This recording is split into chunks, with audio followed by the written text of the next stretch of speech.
All right, it's been a second since the last time we did one of these videos, but we are finally checking out the Barbarian changes in the 2024 Player's Handbook. I've never played a Barbarian myself, so I apologize if I miss anything. Chat, definitely looking to you to correct me if you do notice any of that. But let's go ahead and get into it. Obviously, you still have your Rage, of course. You can enter it as a bonus action if you aren't wearing heavy armor. Oh, wait, does that mean... Hold on. If you aren't wearing heavy armor, does that mean you can wear... Like you can wear medium armor then? Wasn't it before that, like, Barbarians had to have no armor on? Or... Oh, no, if you aren't wearing heavy armor. Okay, so yeah. Nothing new. Nothing new there. All right, so... Rage number of times... Showing for your level. You have damage resistance to bludgeoning, piercing, and slashing when you make an attack using strength, either a weapon or unarmed strike, and deal damage. You have rage damage that is shown in the table, which starts at 2 and goes up to 4. Okay. You have advantage on strength checks and saving throws. You can't maintain concentration. You can't cast spells. So it doesn't seem like there's a whole lot different with rage then. Lasts until the end of your next turn. It ends early if you don heavy armor or have the incapacitated condition. If it's still active on your next turn, you can extend it by making an attack roll, force an enemy to make a saving throw, or take a bonus action to extend your rage. Each time the rage is extended, it lasts till the end of your next turn. You can maintain a rage for up to 10 minutes. Okay. Barbarians are part of my 2 favorite multi-classes, the Rogue Barbarian and Artifice Barbarian. Ooh.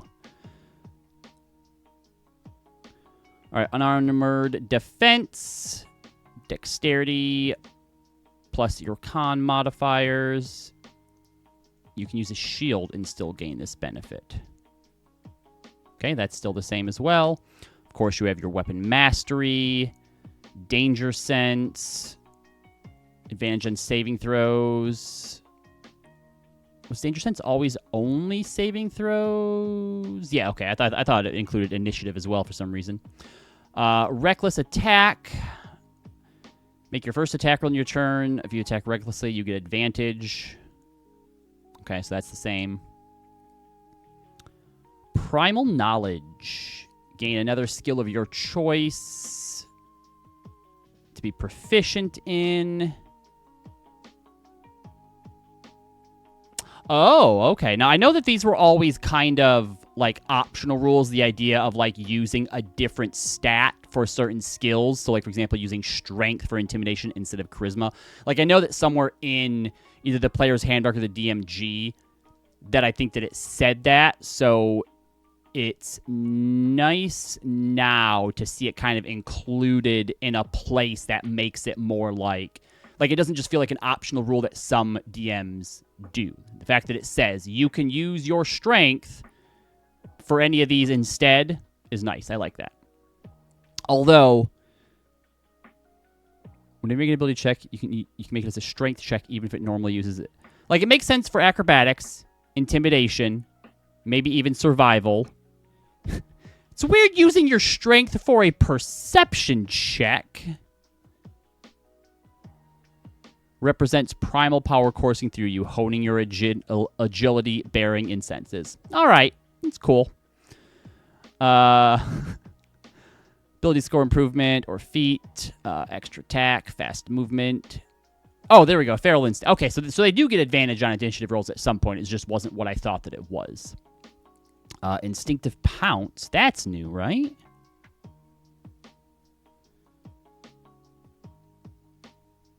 Yeah, that looks new. That's cool. When you enter your rage, move up to half your speed. Cool. Brutal strikes. If you use reckless attack, you can forego advantage on one strength-based attack roll of your choice on your turn. The chosen attack roll mustn't have disadvantage. And if it hits, the target takes an extra 1d10 damage of the same type dealt by the weapon or unarmed strike, and you can cause one brutal strike effect of your choice. You have the following options. Forceful blow. Target is pushed 15 feet away from you. You can then move up to half your speed straight toward the target without provoking opportunity attacks. That's kind of cool. You can only use this once per turn, though, right? If you use Reckless Attack, you can forego any advantage on one strength-based attack roll of your choice on your turn.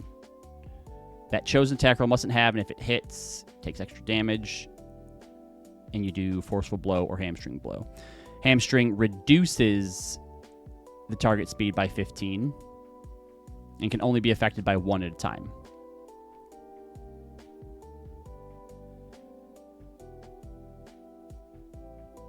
So could you...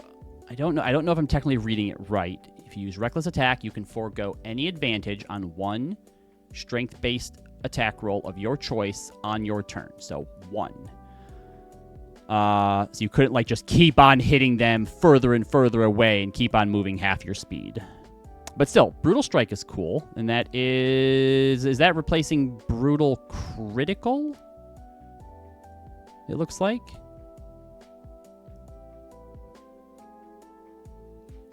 There's a funny thing here. Well, see, that's the thing, is, like, I don't know if I'm interpreting it right, and if it's saying for every one strength-based attack roll you forgo advantage, you can Brutal Strike, or if it means to say you can only forgo it on one attack roll on your turn.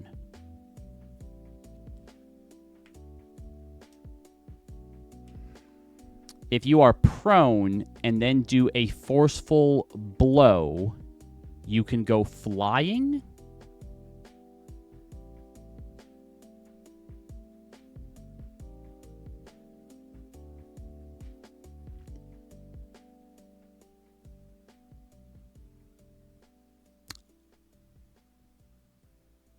I don't know if I would rule it that. If you're prone and you hit someone with a forceful blow, and then you get to move half your speed towards the target. I think the straight towards is just to say, like, you have to be going in the direction of your target. You can't, like, knock somebody away and then use that movement to go in the opposite direction. So I think that if someone were to use Forceful Blow when they're prone, because it takes half your speed to stand up and you get to move half your speed, you would just stand up, basically, for free as part of that. Or I suppose if you wanted to crawl, you could crawl half your speed. Relentless Rage. You can your rage can keep you fighting despite grievous wounds. If you drop to 0 hit points while your rage is active and don't die outright, make a DC 10 con save. If you succeed, your hit points instead change to a number equal to twice your Barbarian level. Each time you use this feature after the first, the DC increases by 5. When you finish a short or long rest, the DC resets. I really like that. That's really cool. I'm glad that this wasn't just like, oh, you can only do this one time, and the DC keeps going up. That's really cool. I think that's very, very thematic for the Barbarian. Relentless Rage is very cool. And that's what it was beforehand as well. So, all right. See, I told you, I knew, like, next to nothing about Barbarian, that they've had this whole time. Improved Brutal Strike. You have honed new ways to attack furiously. The following effects are now among your Brutal Strike options. Staggering Blow. The target has disadvantage on the next saving throw it makes, and it can't make opportunity attacks until the start of your next turn. Sundering Blow. Before the start of your next turn, the next attack roll made by another creature against the target gains a +5 bonus to the roll. An attack roll can gain only one Sundering Blow bonus. Okay. So here's another reason why I would interpret the Brutal Strike as you can only do it once per turn, is otherwise you could, like, stack a bunch of these things onto one creature, and that seems very, very powerful.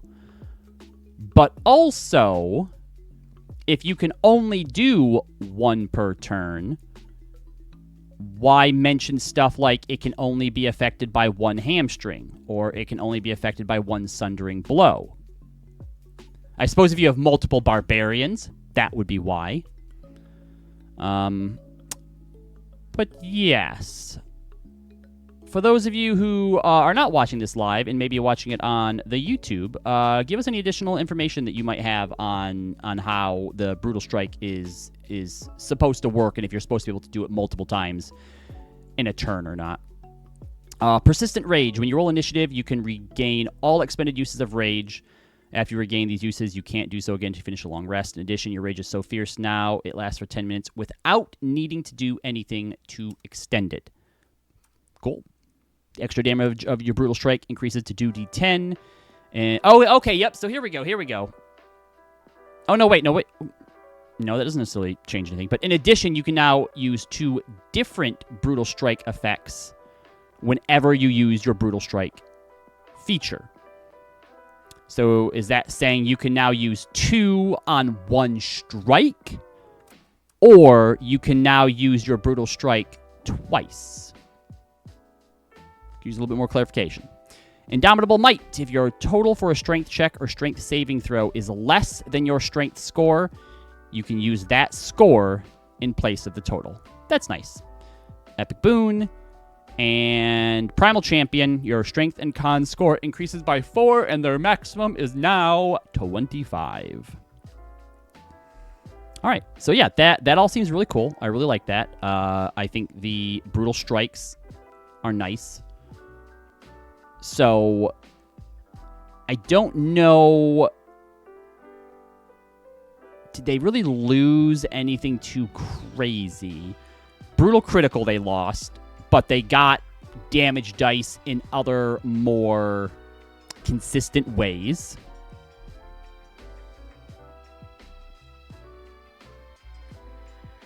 Otherwise, everything else seems to be pretty similar. All right, so now let's move into our subclasses. Yeah, I agree. Being able to give you this choice and give you a more consistent way to use that damage is nice. All right, so Path of the Berserker. The old one had Frenzy, Mindless Rage, Intimidating Presence, and Retaliation. It looks like they swapped Intimidating Presence and Retaliation, but otherwise, Path of the Berserker may be the same. If you use Reckless Attack while your Rage is active, you deal extra damage to the first target you hit on your turn with a Strength-based attack. To determine the extra damage, roll a number of d6s equal to your Rage damage bonus and add them together.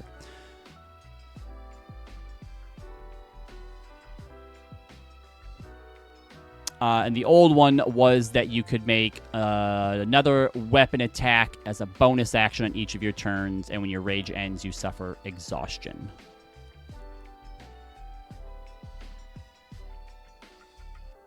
So yeah, Frenzy's probably better, right? You deal extra damage to the first target you hit on your turn. Because if you're using, like, let's say a great sword on the old one, you were doing 2d6 plus, like, your strength modifier, right? So now you're doing 2d6 to start with, not getting the strength modifier, but as you level up, it's going to increase the number of d6s. So, yeah, this Frenzy is probably better overall. Immunity to Charm and Frightened conditions.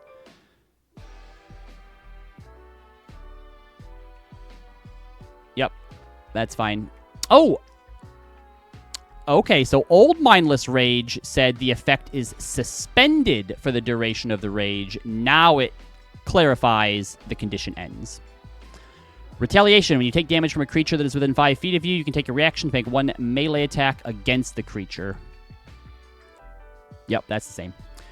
And Intimidating Presence is a bonus action. You can strike terror into others with your menacing presence and primal power. When you do so, each creature of your choice in a 30-foot emanation originating from you makes a wisdom saving throw. On a failed save, they are frightened. And you can expend use of your rage to get that back. Otherwise, you get it back on a long rest. And that's basically what it was before. So, yeah, they haven't really changed a whole lot to Path of the Berserker. It's fine, I guess. Any of y'all that have been around here enough know, like, how I feel about subclasses and how the subclass should change the way the class operates in a way that anyone who's watching you understands what kind of, like, barbarian you are, right? Path of the Berserker is fine. It does just seem like more barbarian stuff, right? Like, a lot of these, if they just put them into the barbarian class overall, you'd just be like, yeah, all right, cool, barbarian shit. Intimidating presence feels kind of boring. Obviously, it's very, very useful if you can frighten things, because so long as they can see you, disadvantage on stuff, right? Can't move closer to you. That's all pretty great.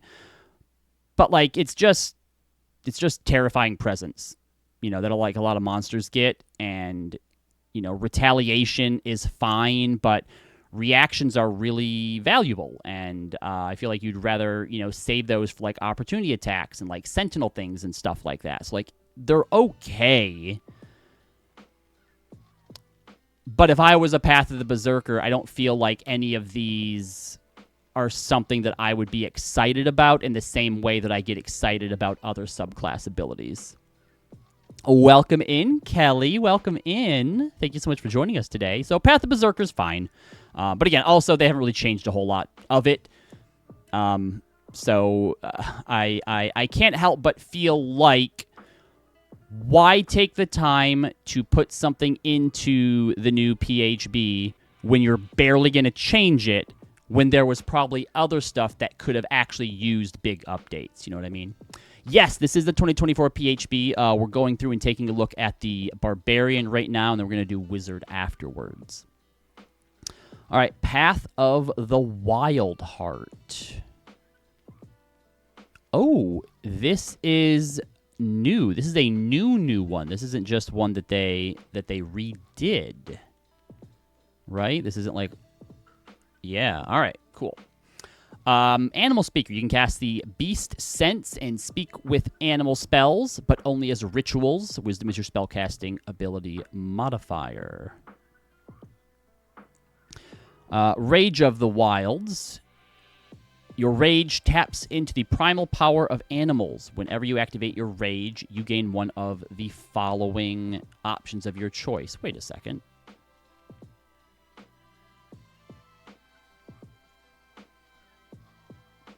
Okay. Oh, I see. All right. This isn't a new one. They changed Totem Warrior to be Wild Heart. Gotcha. All right. Bear. While your rage is active, you have resistance to every damage except Force, Necrotic, Psychic, and Radiant. All right, so that got a nerf, but probably needed it. Being resistant to everything except Psychic was pretty crazy, and I feel like Force, Necrotic, and Radiant kind of fit into that same sort of category as, like, Psychic does. Eagle. When you activate your rage, you can take Disengage and Dash actions as part of that bonus action. While your rage is active, you can take a bonus action to take both of those actions. Yep.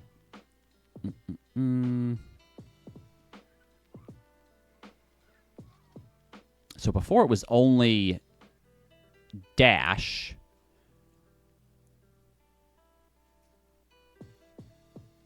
Wolf. While your rage is active, your allies have advantage on attack rolls against any enemy of yours within 5 feet of you. So you get pack tactics. Very cool. So they lost Tiger and Elk. While you were raging and wearing heavy armor, your walking speed increases by 15 feet. The spirit of the Elk makes you extraordinarily swift. While raging, you can add 10 feet to your long jump distance and 3 feet to your high jump distance. Spirit of the Tiger empowers your leap. Again, one of the following options of your choice. Whenever you finish a long rest, you can change your choice. Swim speed, climb speed, dark vision out to a range of 60 feet.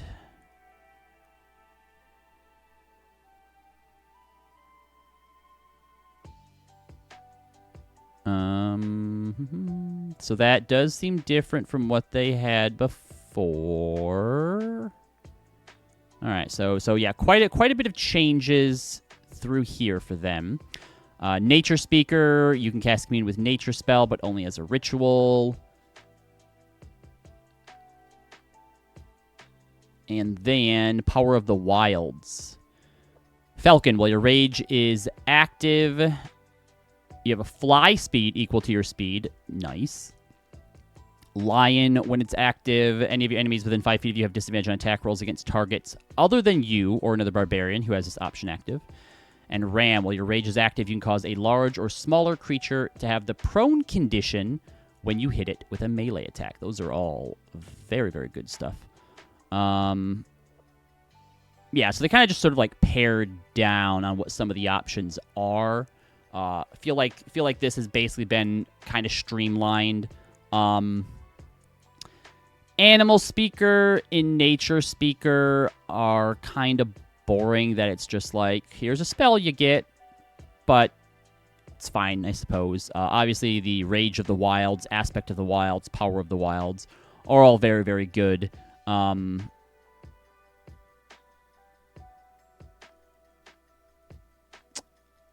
I do like that now you choose what your option is when you rage. It seems like the old one was basically when you hit this level, choose one of these, and then that's it.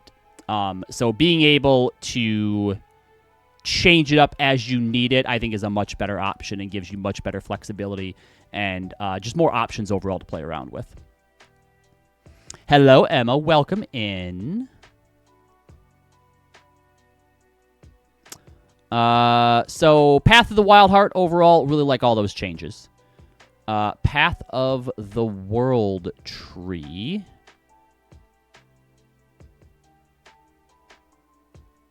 Okay, is this new? Because Path of the World Tree, I don't see this on here anymore, unless they change the name of something again.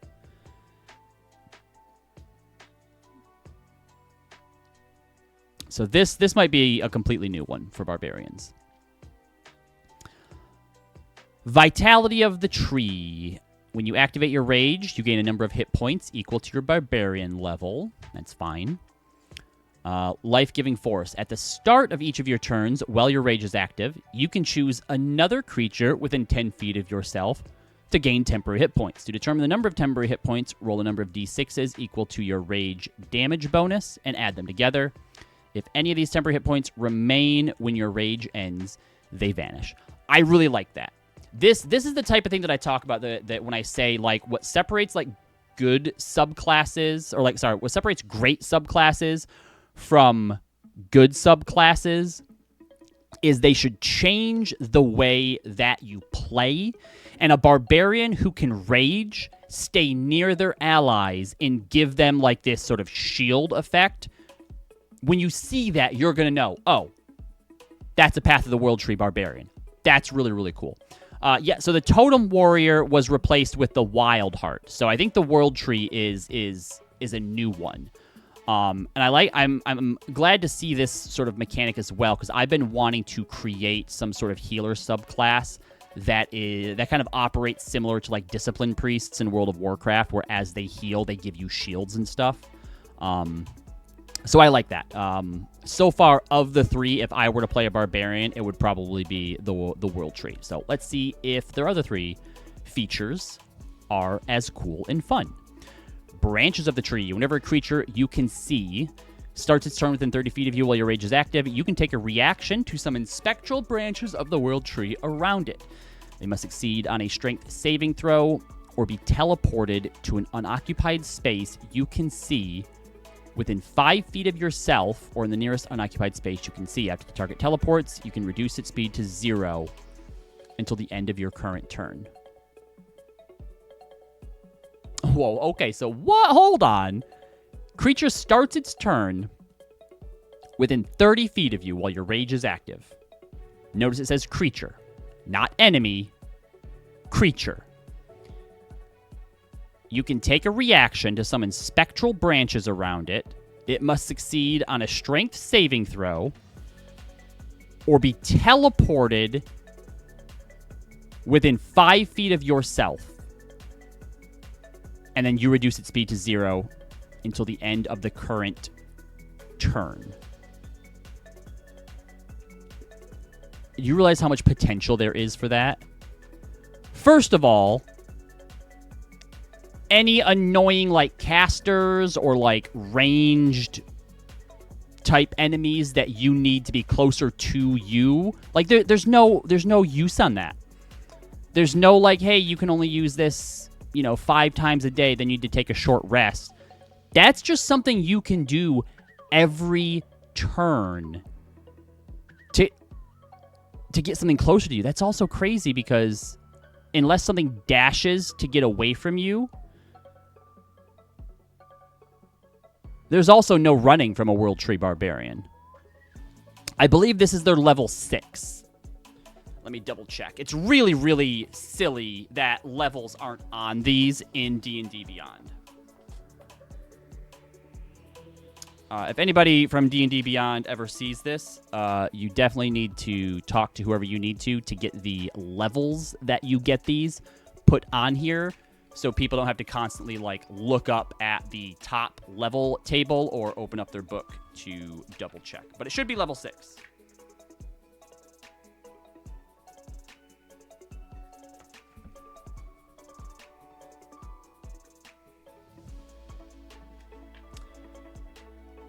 Level 6, I was right. Yep. Yeah, it's pretty crazy. It's pretty crazy, not gonna lie. And I mean, in that DC, if you're level 6, you've, I think, gotten at least one of your ability modifiers. So let's say that your strength is 5.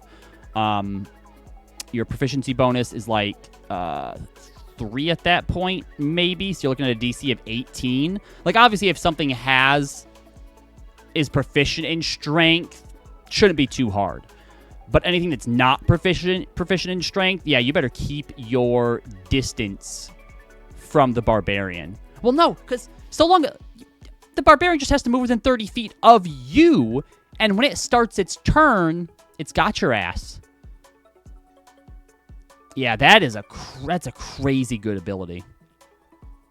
Battering Roots. During your turn, your reach is 10 feet greater with any melee weapon that has the heavy or versatile property as tendrils of the world tree extend from you. When you hit with such a weapon, you can activate the push or topple mastery property in addition to a different mastery property you're using with that weapon.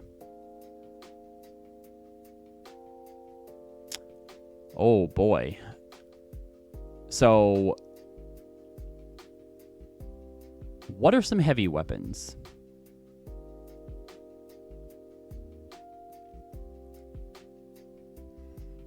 I'm specifically looking for what has reach.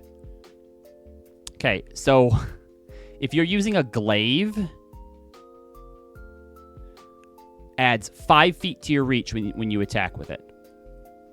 So you have a reach of 10 feet with a glaive, which means that now with Battering Roots, you have a reach of 20 feet. That's crazy.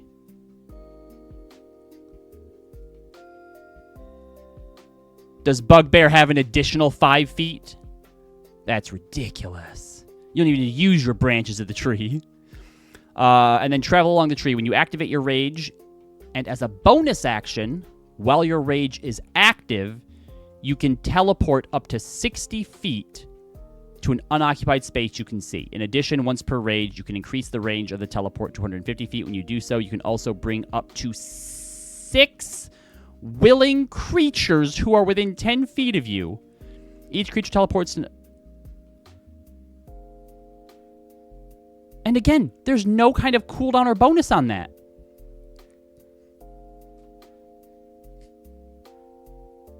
So as a level 14 Barbarian, while raging, you can just teleport 60 feet as a bonus action every turn.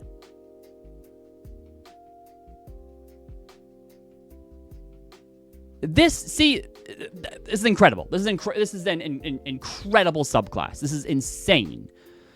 And I think this is one of the most confusing things to me when it comes to how they decided to redesign some of the classes. Like when they all sat down, they're like, all right, let's pick 4 subclasses for Barbarian to redesign and put into the new 2024 Player's Handbook, right? And someone was like, all right, well, let's keep Berserker make a few minor incremental changes to it, but for the most part, Berserker is pretty much the same.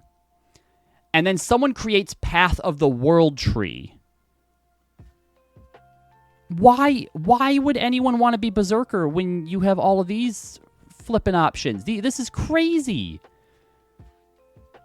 Path of the World tree is crazy. It's definitely the Barbarian I would be playing if I was a Barbarian.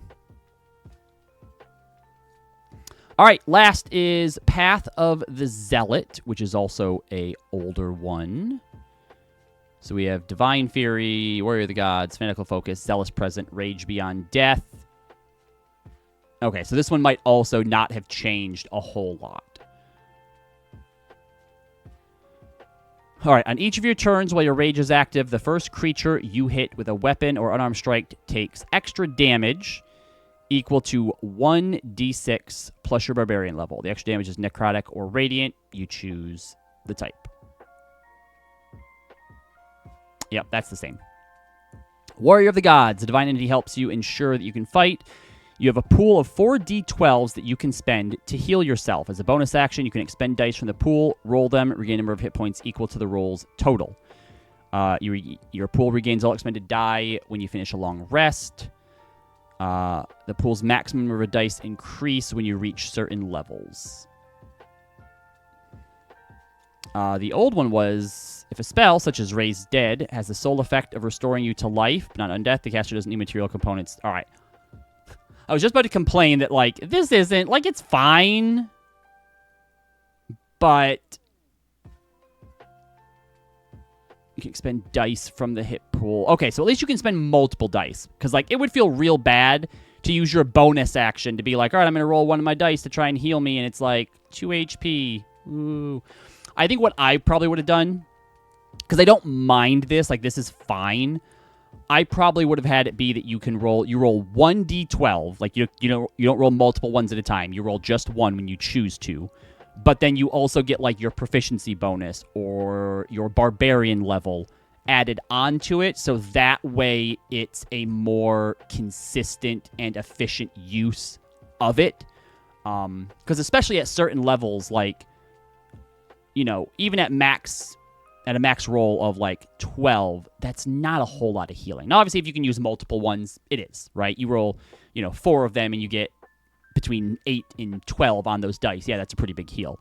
The old one, hey, if someone uses a resurrection spell on you, they don't need material components to cast it. That's dumb. So definitely needed to be changed. Fanatical Focus. Once per active rage, if you fail a saving throw, you can re-roll it with a bonus equal to your rage bonus. You must use the new roll. That's fine. And they did make it better. Before, you could only use it once per rage. Now you can just use it. That's a good change to it. Zealous Present. As a bonus action, you unleash a battle cry infused with divine energy. Up to 10 other creatures of your choice within 60 feet of you gain advantage on attack rolls and saving throws until the start of your next turn. Once you use this feature, can't use it again to finish a long rest unless you expend a use of your rage to restore it. It's bonus action, unleash a battle cry. Yeah.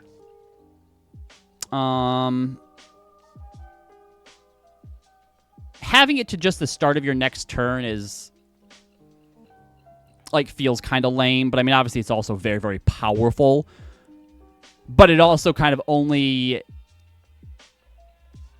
I guess it affects saving throws as well. I guess you just got to be tactical about it, but it would just really suck to, like, use this and, like, you have some players who, like, maybe they don't do any attack rolls, and, like a caster who's gonna, do, like, a fireball, for example, isn't benefiting from this.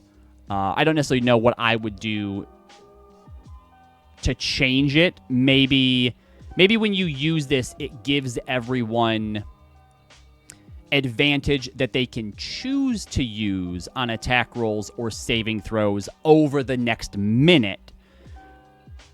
And they can kind of like save, sort of like an inspiring sort of thing, right? As opposed to just being like, hey, until the start of my next turn, that's all you got. So, do something that's going to actually have use of it.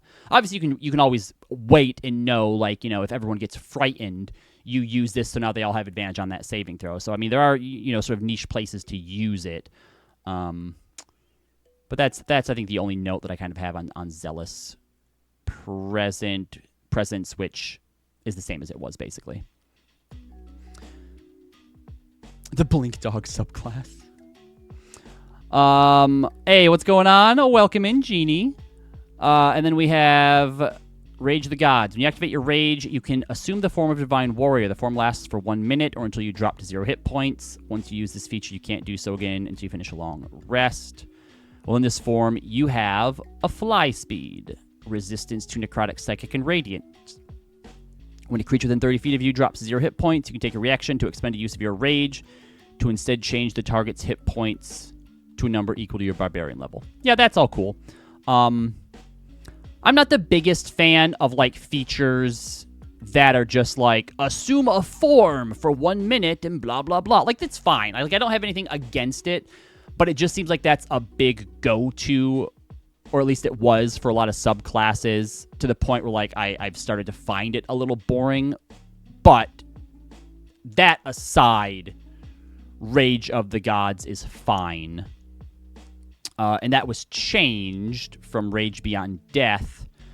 When you're raging, having 0 hit points doesn't knock you unconscious. You must still make death saving throws. You suffer the normal effects of taking damage at 0 hit points. However, if you would die due to failing death saving throws, you don't die until your rage ends, and you die only if you still have 0 hit points. But I always thought this was crazy because by level 14, don't you have the thing that just lets you keep raging? Persistent rage? Oh no, okay, you get that at 15. But yeah, before, when you were level like I really like that whole, like, hey, so long as you can keep raging, you don't die. That's cool thematically for the subclass. And I am kind of sad that they got rid of it instead of just rebalancing it, because with persistent rage, where you just get to hold your rage forever until you decide to drop it, you're effectively immortal, right? Nothing can kill you, because even if you're at 0 hit points and, like, you fail 3 death saving throws, you just keep your rage up until someone can put you to 1 hit point, right? So, like, it needed balancing.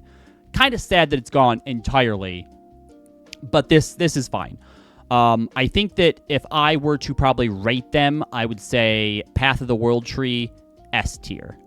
Path of the Zealot is like A tier. Wild Heart seems pretty good as well. Probably give that A tier as well. And Path of the Berserker is just under those. But overall, Barbarians seem very, very fun. Like I said, I've never actually played a Barbarian before. If I were to make one, I'm definitely making a World Tree Barbarian. So yeah, would love to know what you guys think of the changes to Barbarian, and what your preferred subclass out of these 4 would be.